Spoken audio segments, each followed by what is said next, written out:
আপনাদের নেত্রী আপনাদেরকে না জানিয়ে না বলে আপনাদের কোনো ব্যবস্থা না করে বাঁচার জন্য উনি দেশ ছেড়ে পালিয়ে গেছে। আপনারা রিয়েলিটি মেনে নেন, বাস্তবতা মেনে নেন, আপনাদের আপু আর কখনো আসবে না ইনশাল্লাহ। আপনি জানেন পৃথিবীর ইতিহাস যেটা সাক্ষ্য দেয়, পৃথিবীর ইতিহাসে কোনো স্বৈরাচারী শাসক আজ পর্যন্ত, বাংলার প্রথম স্বৈরাচারী শাসক ছিলেন লক্ষণ সেন। ওই যে ইকরামুদ্দিন মোহাম্মদ বিন বখতিয়ার খিলজির আক্রমণের সাথে ফিসিনতো জাতি পালিয়ে গেছে, যে আজ পর্যন্ত তার কোনো হদিস পাওয়া যায় না। খুনি হাসিনা তার এতগুলো সাঙ্গ ফাঙ্গকে রেখে 5ই আগস্ট যেভাবে পালিয়ে গেছে, আপনাকে মাথায় রাখতে হবে, বাস্তবতা মেনে নিতে হবে। রিয়েলিটি একটা শব্দ আছে, যে আমি আমার আওয়ামী বন্ধুদের উদ্দেশ্যে বলতে চাই, আপনাদের কাছে লজ্জা থাকা উচিত। আপনার কাকে নিয়ে রাজনীতি করেন? আমার নেত্রীর সন্তান হারিয়েছে, স্বামী হারিয়েছে, একটা সন্তানের লাইফটা টোটালি বিপদের মুখে চলে গিয়েছিল। তারপর উনি দেশকে ভালোবাসে, দলকে ভালোবাসে, দলের কর্মীদেরকে ভালোবাসে, এই দেশ ছেড়ে একটা মুহূর্তের জন্য যায় নাই।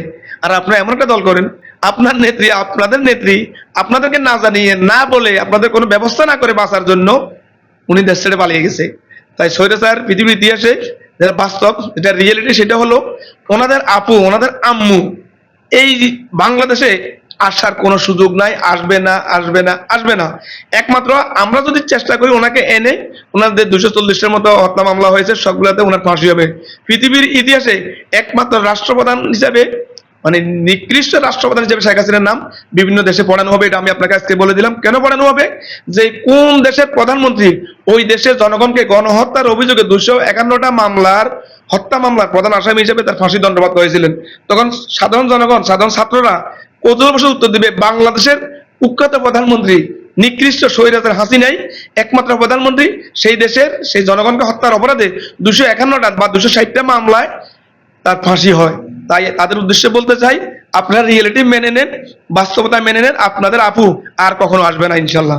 আর যদিও আসে, তার ফাঁসির কাজটা ঝুলার জন্য আমরা নিয়ে আসবো, এটা ছাড়া সে আসবে না। আর আপনারাও আর রাজপথে নামেন না, এই দলকে আর ভালোবাসার কোনো প্রয়োজন নাই। দেশকে ভালোবাসুন, আমাদের সাধারণ জনগণের কাতারে আসুন, দেশের উন্নয়নে নিজেকে নিয়োজিত করুন। আসলে আনন্দ তো আমাদের প্রতিদিনে আমরা নিজেকে আনন্দিত রাখার চেষ্টা করি। তবে আমার জীবনের সবচেয়ে আনন্দের দিনের ভিতরে অন্যতম দিন হলো 5ই আগস্ট, যেদিন খুনি ফ্যাসিস্ট হাসিনা এই দেশ থেকে গণ অভ্যুত্থানের যে আন্দোলনের চূড়ান্ত ফলস্বরূপ পালিয়ে গেছে, ওইটাই ছিল আমাদের কাছে আনন্দের দিন। আমার কাছে আমার জীবনের অন্যতম একটা আনন্দের দিন। তবে এর চেয়ে বেশি আনন্দিত হব আমি কখন যখন আমার নেতা শহীদ প্রেসিডেন্ট জিয়াউর রহমান সাহেবের সুযোগ্য উত্তরসূরি স্বদেশ প্রত্যাবর্তন করবেন। ওই দিন হবে আমার অন্যতম একটা আনন্দের দিন। তার চেয়েও আরো বেশি আনন্দিত হব তখন, যখন এই দেশের 18 কোটি মানুষ স্বাচ্ছন্দ্যে তাদের ভোটাধিকার প্রয়োগ করে আমার নেতাকে সর্বোচ্চ ভোট দিয়ে রাষ্ট্র ক্ষমতায় অধিষ্ঠিত করবেন। সেদিন হবে আমার জীবনের সবচেয়ে ফাইনাল এবং চূড়ান্ত আনন্দের দিন। ইনশাল্লাহ আমি সবচেয়ে বেশি খুশি হব ইনশাল্লাহ।